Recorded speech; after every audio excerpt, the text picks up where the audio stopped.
Donc le 10e anniversaire de l'attaque aérienne contre les tours du World Trade Center s'est déroulé en l'absence de son principal concepteur, Oussama Ben Laden.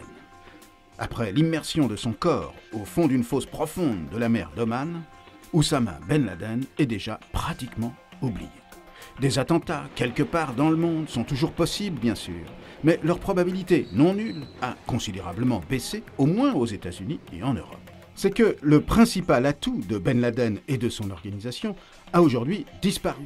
C'était la surprise. Non seulement la surprise de l'attaque, même s'il y avait eu des signes avant-coureurs, mais aussi la surprise de la cible.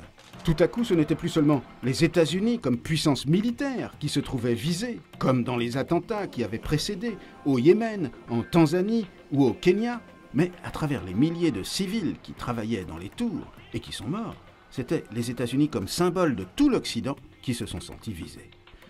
Oussama Ben Laden avait clairement pour objectif de déclencher une guerre de civilisation dans laquelle le monde a bien failli basculer. Dans son esprit et dans ses interventions, les immenses masses musulmanes, enthousiasmées par ce qui était présenté comme une victoire, devaient se soulever et instaurer partout un califat pan-islamique de l'Atlantique à l'océan Indien en guerre contre l'Occident. Ce n'est pas ce qui s'est passé finalement. Il y a bien eu un soulèvement, mais démocratique et non pour instaurer un califat musulman de guerre.